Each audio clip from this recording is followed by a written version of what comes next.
Hello, Red Wave. Welcome to Bulldogs podcast. My name is Caleb Nail. Joining me today, we have a very special guest who's going to give us all the insight into the famous Idaho Potato Bowl opponent, Northern Illinois. That is Alex Scheer from the MCS podcast, the Mac Sports Connection.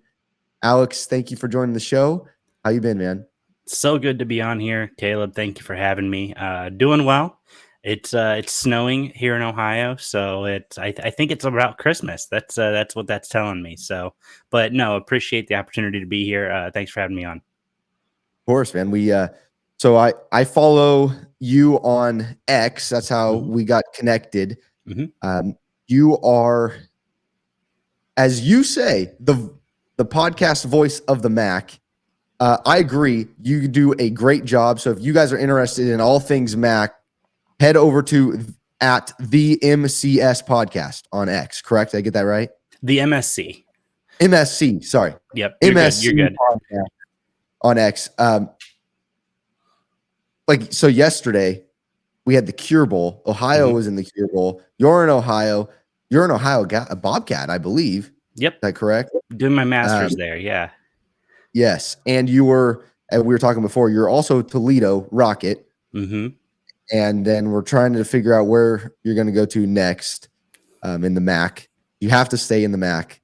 Gotta stay in the MAC. I feel like at this point it's the rule. Like if I leave the MAC, then college sports are truly dead, kind of thing, right?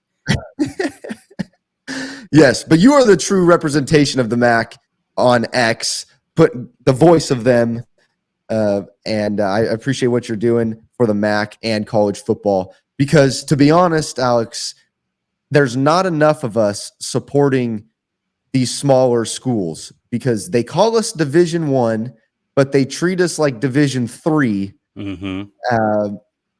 It frustrates me. And then the MAC, I think, gets the least attention.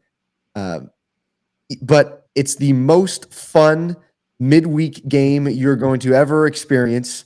And the small schools, there's tradition and pride unlike any other. And they're all connected like within 2 or 3 states, it seems. So first, before we get started, how has it been covering the MAC? Yeah, I mean, it's been an unreal dream, I guess. Back when I started this thing back in 2019, late 2019, so right before COVID hit, I had no idea what I was doing. And it just kind of morphed from covering college football from every division all the way down to Division III, and the NAIA, to fine tuning and figuring out, cover the Big Ten, realizing, well, we'd be one of about 50 billion podcasts in the Big Ten. Whereas covering the MAC, there's not really anybody covering the MAC as a podcast. And so just started fine tuning that and making that work, getting so many opportunities to go to various events, speak with various coaches, athletic directors, players, even fans. It's been really incredible, and I've been very fortunate to be able to continue to cover this league and to really be afforded access that I've been afforded not only by the league office itself, but by all of the member institutions. It's been a real honor, and I'm very appreciative for them to allow me to grow and continue to try to deliver coverage. As you said, the voice of the MAC. I'll give you a little tidbit on that. College football campus tour. Michael Barker. Everybody knows him by now. He actually coined that phrase for me. I am not so arrogant as to coin that phrase for myself. He actually coined that one for me. So I owe him the credit for that one. But it's been incredible. It's a great opportunity. This is a great league with some phenomenal people, and I'm just blessed and fortunate that I get to be a small corner of this college sports universe that people seem to come back and listen to and trust as with opinions and facts and information. So I'm very thankful. Oh, you do a great job, man. Thank you. I appreciate it. Thank you for spending the time again. But okay, so you niche down to the MAC we're gonna niche down even more. We're gonna talk about Northern Illinois so that our fans out in Fresno get to know them a little bit. This is a crazy time of the year in the college football season because the transfer portal is open, but we still have games to play. Fresno's going through it right now. It's our last game for Tim Skipper, the interim coach. We have multiple players in the transfer portal. Is there anything going on within the transfer portal for NIU? I noticed there's some talk about there's a different quarterback that's going to be starting. Yeah, so it looks like Josh Holst is going to be starting. Jalen Macon is the backup, according to the two deep depth chart that we have here. That was released earlier this week. This was released on the 18th, so just a couple days ago. And notable Pierce Opong, he switches sides to fill in for Jelani Williams, who was the defensive end. And then Jordan Hansen, he is going to be the safety opposite of Nate Valcarel. And I think this is going to be really interesting because this NIU defense was their bread and butter. That was their calling card all year long. The offense, not so much. Which, you could say what you want about that. I'm really excited about what Josh Holst is going to do. Ethan Hampton, of course, hitting the transfer portal, committed to Wake Forest, decommitted after Dave Clawson stepped down, or he might have been fired. I could be misremembering, but either way, Dave Clawson is no longer at Wake Forest, so he now signed with Illinois. So he moved a little bit south in the same state, essentially. So I'm really interested. This is going to be a really good tell for us as not only just as MAC fans, but I think if you're an NIU fan, this is a good tell to see what you have in the chamber for next year. It sounds like it's going to be the same for both fan bases. Mm-hmm. We're going to have a backup quarterback starting. We have lots of defensive players that are starters that have entered the transfer portal. I want bowl season. I know bowl season matters and bowl games matter, but it seems to be as we progress down this line of how college football is going, it's for the kids to get more reps, the younger kids to get reps, because the older guys have hit the transfer portal or going to NFL draft, and which I don't mind as a fan. I need to see that, and I want them to get more reps. But it sounds like NIU's going through the same thing as Fresno. Well, NIU is going to really be struggling with the loss of Trayvon Rudolph and Ontario Brown from this offense as well. I mean, this is an offense who ranked 118th in passing yards per game, but they were top 20 in rushing yards per game. In fact, they had 207 rushing yards a contest this year, good for 16th in the country. Gavin Williams, I think, has done a great job. He's got 741 rushing yards on the year, 4 touchdowns, but you're insane if you think that this offense isn't severely bolstered by the running prowess of Ontario Brown. And so having him no longer on the team, he's actually taking transfer visit right now. He just took a transfer visit to Toledo. And so it's very interesting where these guys are going and looking. I mean, this is going to be a completely different offense in terms of skill players, sans Gavin Williams. What would you say with all these guys leaving? Would you say the strength is still the running game, or does that change for NIU? Well, I think the strength is probably going to be more the running game, right? I mean, you've got, again, Josh Holst, who's going to be coming in at quarterback, and he's done fine. I don't have any issues with Josh Holst as a player, as a quarterback. But when you look at Gavin Williams, this has been their bell cow. I mean, Ontario Brown's had elements of the year where he's been hurt, and that's been part of his career. But Josh Holst, I mean, on his career, he's not played much. He played in the loss to Miami, Ohio. He played in the loss to Ball State. He played in the loss to Toledo. I mean, it feels like there's a lot of elements here. Now, all of those losses were close losses. I want to be clear. But in fact, he actually looked, I think, pretty decent against Toledo. 22 of 46, 210 yards. I remember watching that game specifically. but that was a game of backup quarterbacks. He played in the win over Bowling Green, and then he threw one pass against UMass. So he has playing time this year, but he's got a new cast of characters around him. So I think the strength has to be the running game, because these are guys who are not going to Fresno State. I feel like you can key in on the running game a little bit more, which tells you why it's going to be so much more important. We just saw that with Ohio yesterday. Um, the in the Cure Bowl, Jacksonville State was one of the top 15 teams in the country. I think they are actually top 5 in the country in terms of rushing yards. Um, Something like 276 rushing yards a game. Ohio nationally was one of the top 5 rushing defenses in the country. 94 rushing yards that they gave up on the ground. In the first half, they held Jacksonville State to 8 rushing yards. Obviously, Ohio closed out that game 130-27. But if you've got a good running game and your opponent has a good rushing defense, you gotta make sure that your rushing offense is the staple and the catalyst. Whoever wins the ground game wins the ball game. And that's going to be the case for NIU. You've got to win the ground game if you're going to win this ball game. Right. And then it opens up the play action pass, which a lot. Yeah. Yes. And statistically, it's one of the more effective plays, at least in the NFL. I know that's very different, but defensively, you mentioned they have a DN switching sides. Do you see NIU taking advantage of Fresno State defensively? Mikey Keene is not here. Our starting quarterback is out. And we have a banged up O-line. We're missing a lot of guys. So do you see them defensively taking advantage of a banged up O-line, and we haven't been very successful on the O-line either way past couple of years.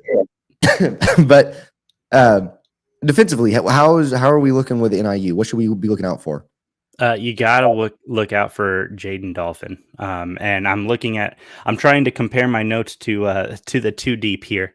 It does look like he will be starting. It looks like he's still slated as the starting linebacker for the Huskies. I mean, he's got 56 tackles on the year, 19 solo. He has a couple pass breakups. He has an interception. I think that he is going to be a high motor sort of guy, somebody that Fresno State has to know where he's at on the defensive side of the ball at all times. Same with Christian Furman. Christian Furman is right up there with him. He has a pass deflection. He has an interception. He has 54 tackles. Santana Banner, and I'm trying to see if he's going to be playing as well. I don't see him listed on the 2 deep. Doesn't mean that that I'm not overlooking him. But this is it actually does look like he is officially not on the 2 deep. So that's one less guy they have to worry about. But Nate Valcarcel, you got to watch out for this guy as well, the safety.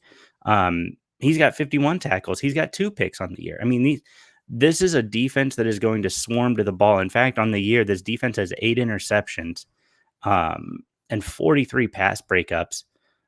This is a really good NIU defense, one of the best in the country, actually, in terms of total defense, in terms of passing defense, rushing defense. They allow 18.4 points of contest, which is good for 15th in the country. And then I'm pulling up my other numbers here. I've got spreadsheets with columns over here, so this is something you should be prepared for. But they. Yeah, this is an incredible defense. They actually rank second in the Mid-American Conference behind Ohio in terms of points allowed. But then total defense, they rank number 1 in the Mid-American Conference. They're allowing 281 total yards a contest, which is 22 less than the next best team, Ohio, who's allowing 303. I mean, this is a defense that you've got to know where people are at all times. And there's a reason this defense is tough. When you go look at this Northern Illinois schedule from this year, and this is something I've been trying to tell people. Yes, the offense was not stellar. They got a win at Notre Dame. Huge. They lost by 3 to Buffalo, which, we'll call it a setback. But then you go to NC State and you lose by just a score. Your defense kept you in that game that whole time. You know, all of their losses, save for Miami, Ohio, have been 1-score losses. This is a good defense that keeps this team in games. And I know Coach Hammock's going to have plenty of wrinkles with Josh Holst under center. Watch for this team to take advantage of what Fresno throws out on the offensive side of the ball and try to capitalize on that with some defensive, different look, different disguised packages. It's going to be very, very, very interesting. It's funny. You say all these things. It reminds me of Fresno State. So we are going. The teams look very similar. Mm-hmm. So I'm very curious to see how both of these teams play it. NIU and Fresno State have played in the past. The last meeting, I believe, NIU smoked us. 40-17, Jerry Kill over Pat Hill in this same bowl game back in 2010. Right, when they called it the Humanitarian Bowl. Yep. Yeah.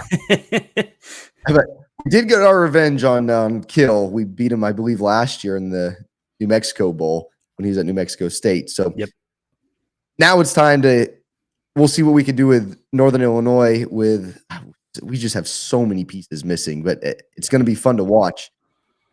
But what stands out to me is we have played Northern Illinois in the past, and as we get ready for them Monday, these schools are both very similar in the style that they play. Very gritty, I would say. The news, and I know you're very passionate about this, and I want to get your take on this, is NIU is looking to leave the Mid-American and join the Mountain West. Mm-hmm. Now, Fresno State has I don't know if it's official. Not really sure what's going on. I need to talk to the AD about the Pac-12 stuff. But we may not be there when NIU comes. They may be replacing us. Mm-hmm. But I think NIU fits the mold of a Mountain West, school, other than geography. But we talked before we started. You're very passionate about the MAC schools, and especially the ones leaving. What are your thoughts on NIU potentially bouncing to the Mountain West? I think it's very reminiscent of their move out of the MAC back in the 80s. A lot of the things that the fans are saying remind me a lot of what I read about what happened back then. Geological outlier. We don't feel like we get the support that we need. Just a lot of things going on. Now, the money is another factor, right? And something I've been trying to caution NIU fans on. I'll kind of backtrack a little bit. Back when this first report first came out, back in October from Brett McMurphy about this exploration, I immediately turned to a couple of my sources and I was like, guys, what's up? And they're like, honestly, this is, yes, the interest is there, but nothing official has been said, has been done. It's going to come down to money. It's likely not happening. In fact, as we're talking, interest is waning. Brett McMurphy comes out in November and says, hey, interest is waning. Talks have stalled, whatever. Okay. Thought it was all done. Good to go. Didn't talk to my sources afterwards. And now this bombshell drops a week and a half ago, saying that this is back on again and that they have an official offer. So I think this is it's no secret that NIU fans have wanted to leave the MAC for a while. I think, that if it's a secret, it's the worst kept secret in college sports. In fact, they tried to leave back in, I believe, 2016 to the Big 12. They were looking at expansion for the stadium, just a lot of different things they could do to upgrade facilities. And there was early exploration for the Big 12. So this is no surprise to anybody.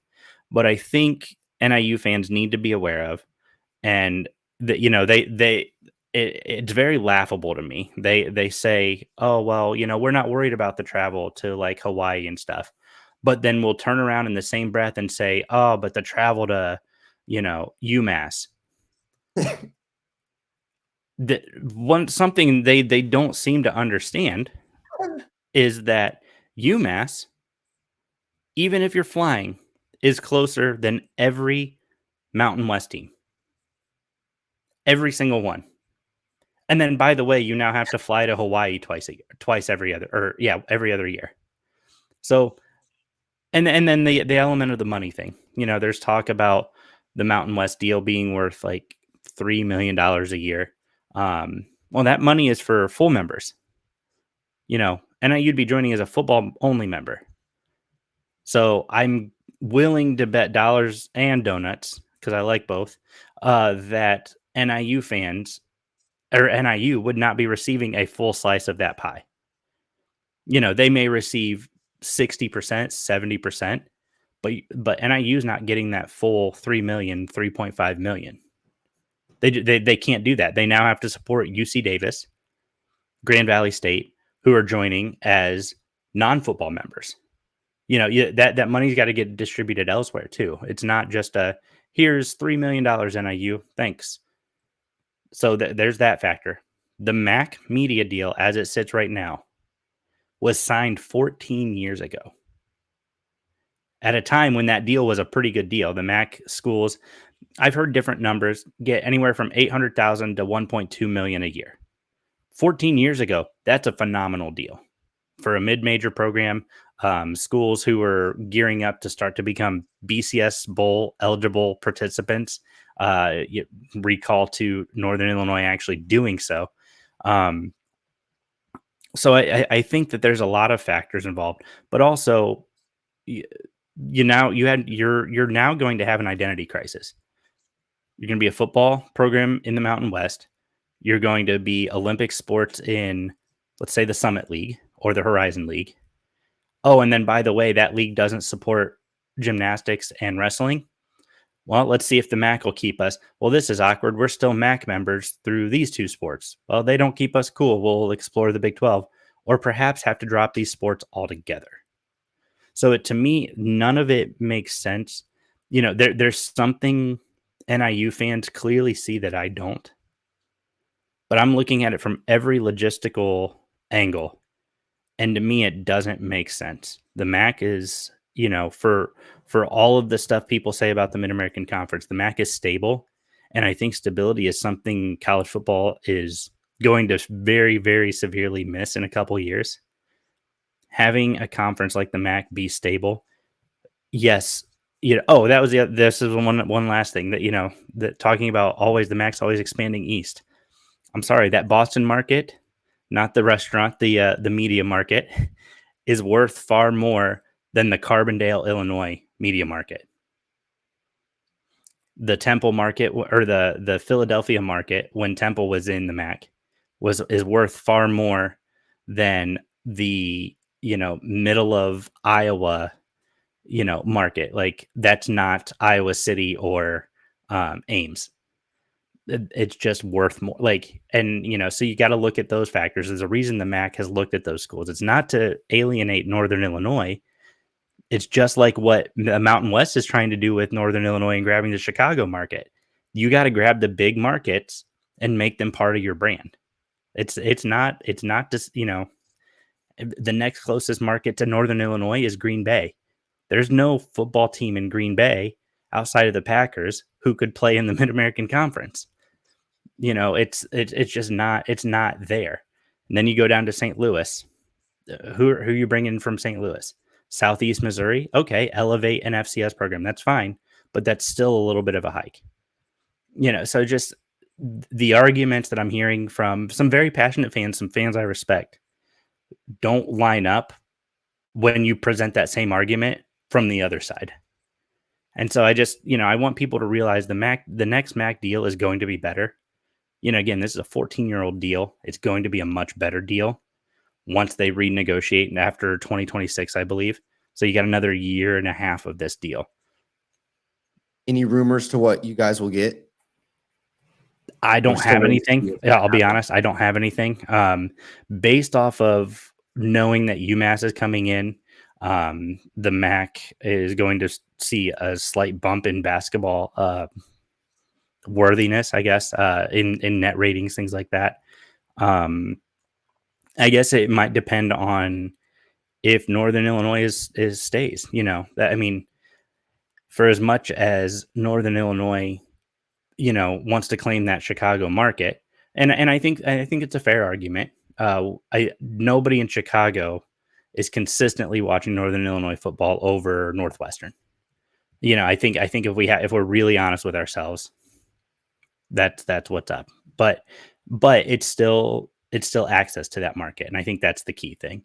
So I think it could depend on if Northern Illinois goes or stays, but you're going to have adjacent access to the Boston media market, and I think that's going to be very valuable.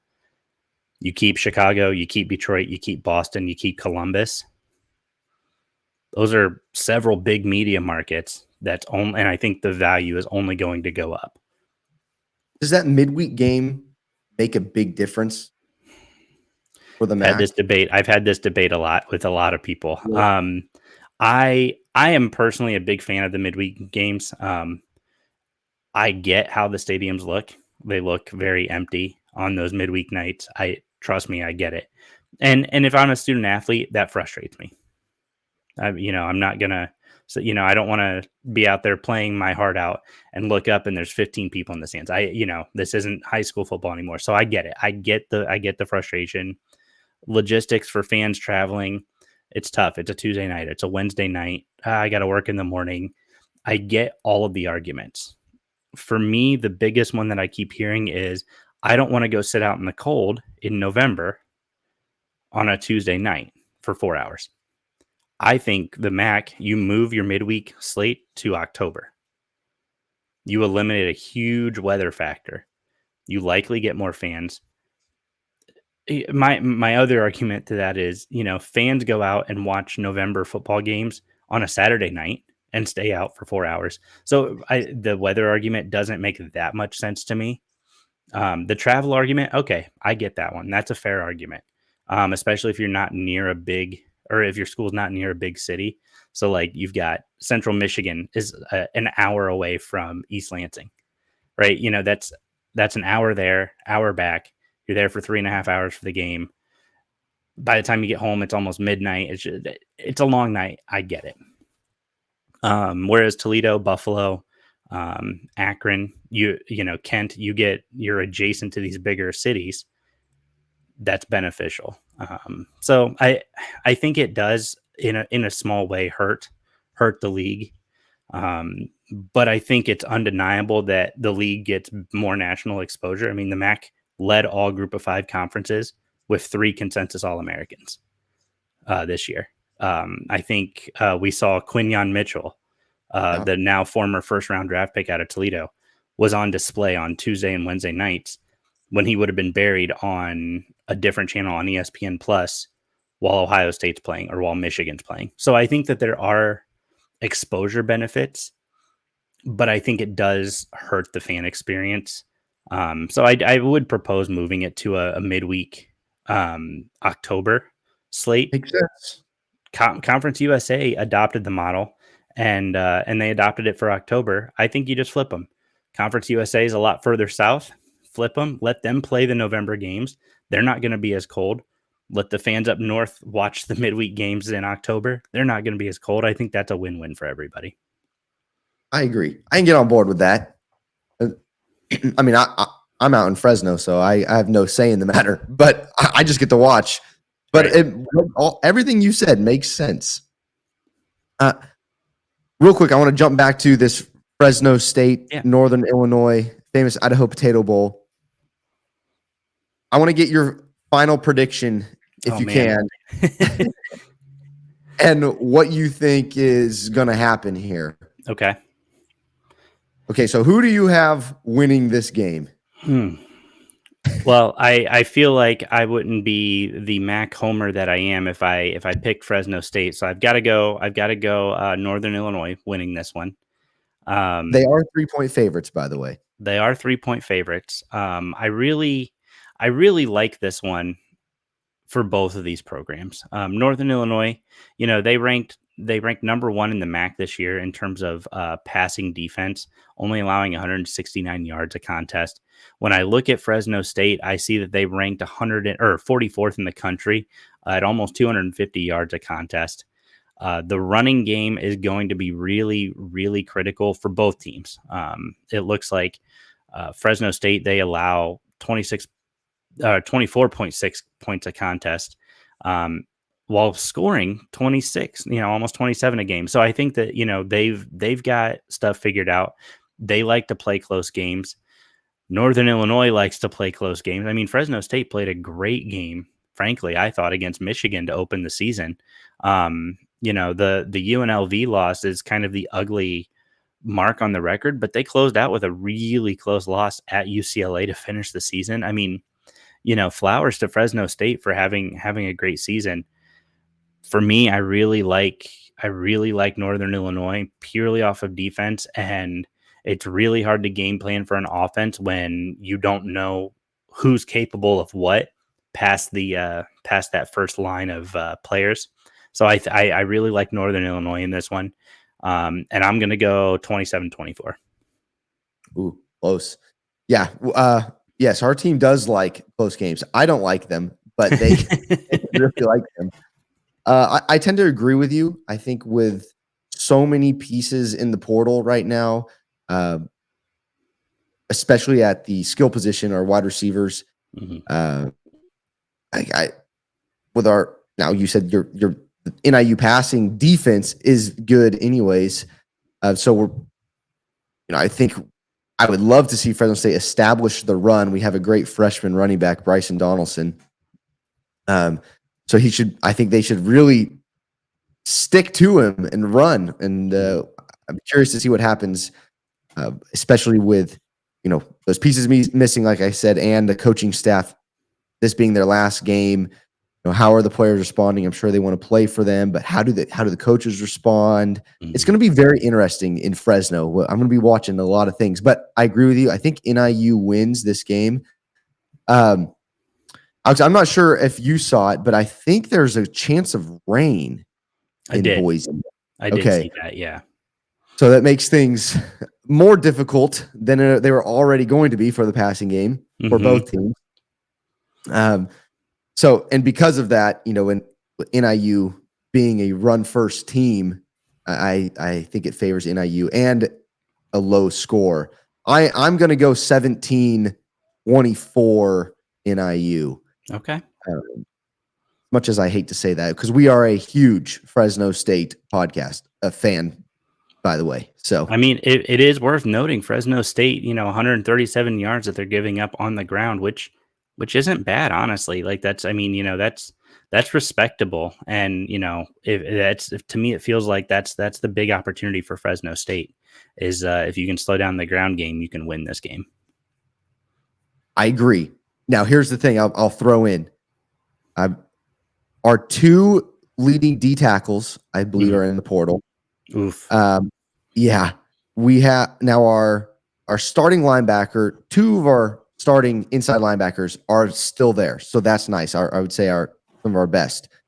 Our nickel, or Phoenix Jackson, he was primarily a spy, very good. He's heading to Baylor. So we have a young redshirt freshman that's going to be coming in and starting.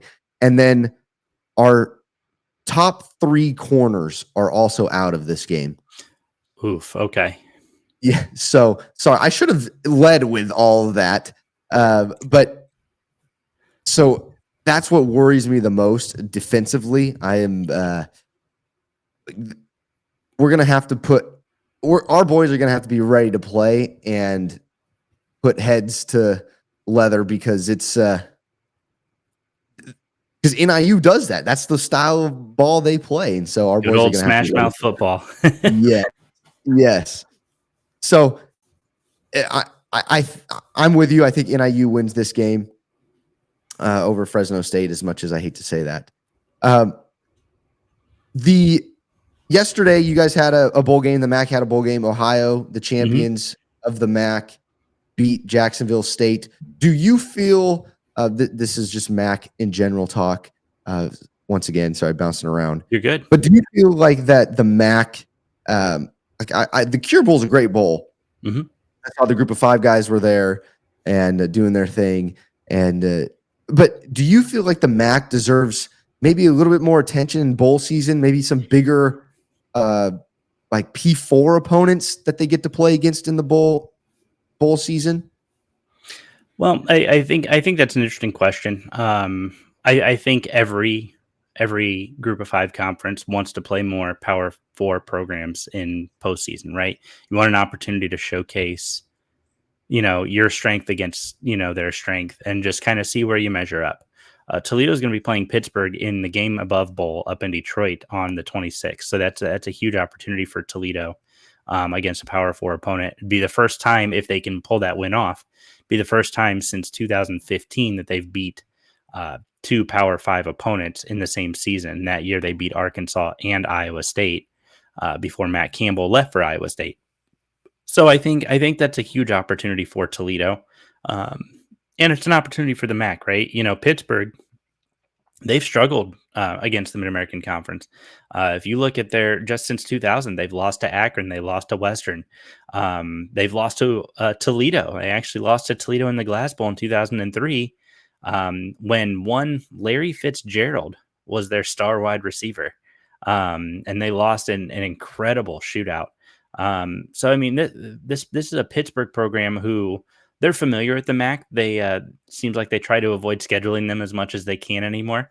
But they're familiar with the MAC. I mean, even Kent State this year played them close for the first half of the game before Pittsburgh pulled away. So it's going to be very interesting to see how that one shapes out. In terms of playing other Power 4 opponents, yes, you always want that opportunity.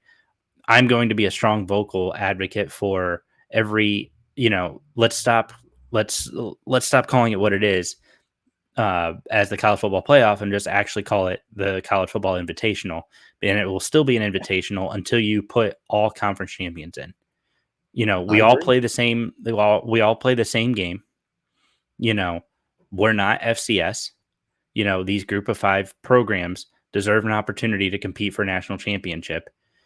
Put every conference champion in, and that does a couple other things. That eliminates a lot of these debates that these talking heads have over, oh, we should have put in Alabama, or we should have. You put in 9 conference champions in a 12-team playoff. You have 3 at-large bids.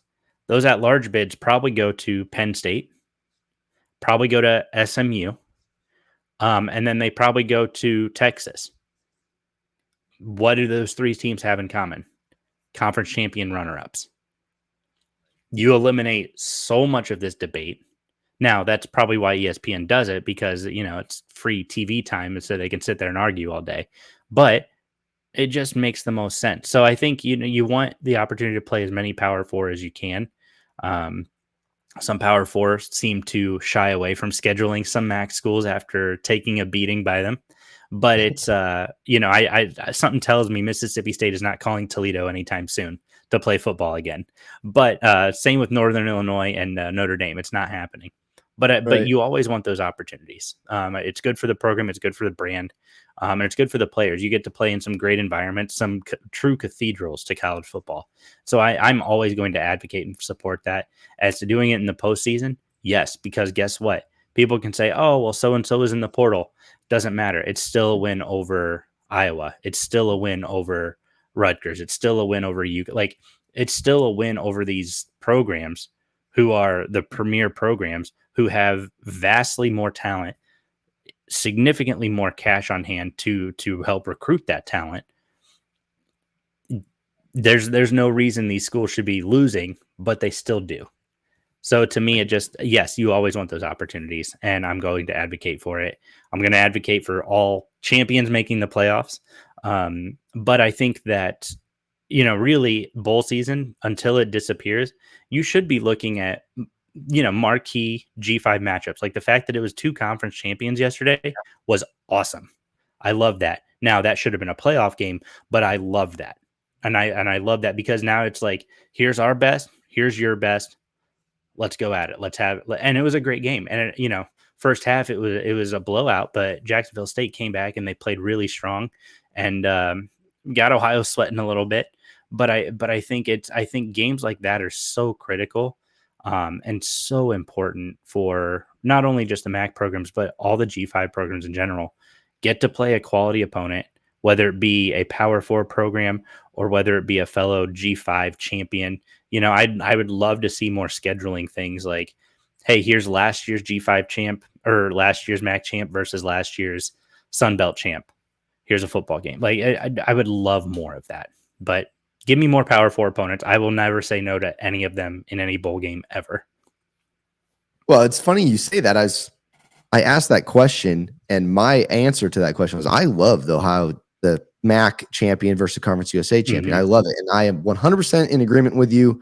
Every conference champion should be in the playoff. That's conference championships don't matter anymore because of what they've done. In a way, not totally, but in a way. But I would love to see.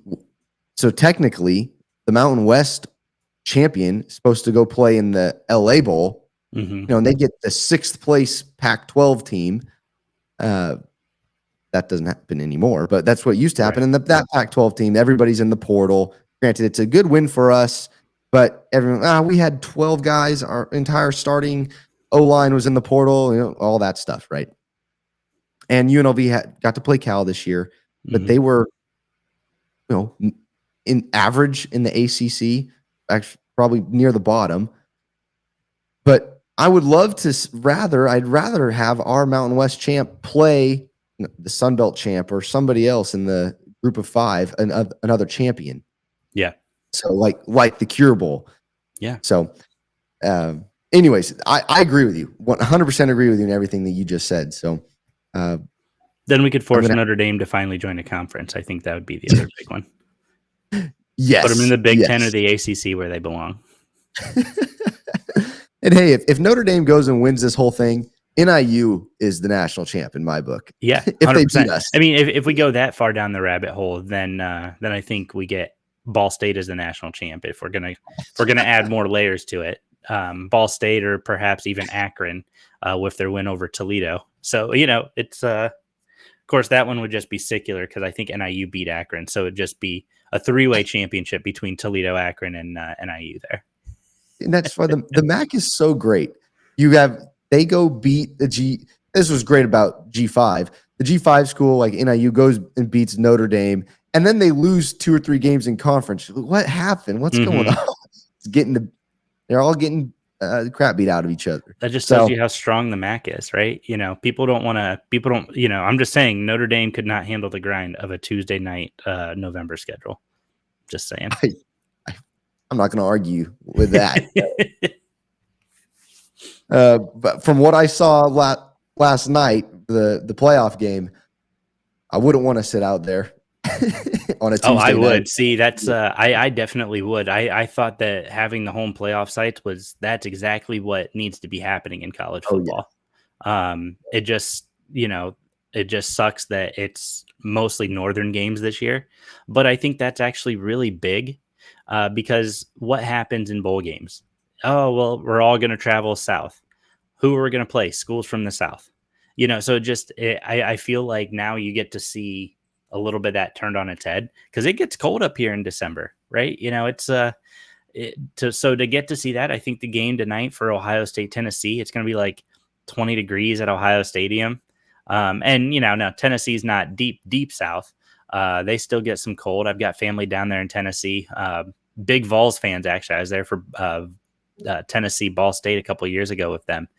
And so they're talking about, their friends are coming up and, they've got Ohio State fans saying that it's going to be too cold for you guys. They're like, they don't know that we saw some snow like 2 weeks ago down here. Like, so it's really funny how the North is trying to treat him. But I'm excited. I think having the home environment is a necessity, and it's a huge boost of adrenaline for college football.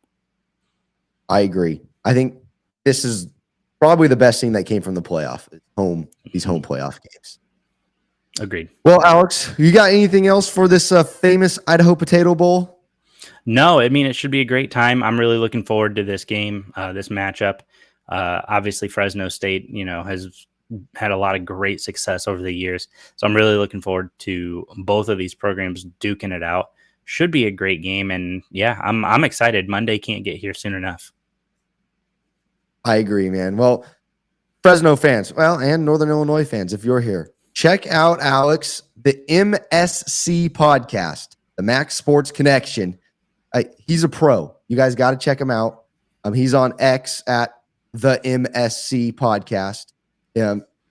I get all my Max updates from this guy. So please go check him out. Alex, thank you so much. You are the best when it comes to the Mac.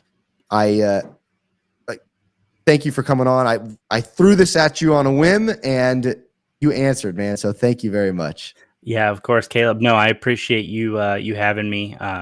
Always appreciate the content you crank out, and it's really cool to see other people within this community kind of support each other and help each other out. And that's what it's all about. It's people helping people, growing a community, and you've been a vital part of that community that I've been fortunate to grow in and grow around. So I appreciate you and your support, of course, as always. And yeah, man, go Mac, all Maction all the time. Love it here, and I appreciate the opportunity to be on the show today. Oh, thank you, man.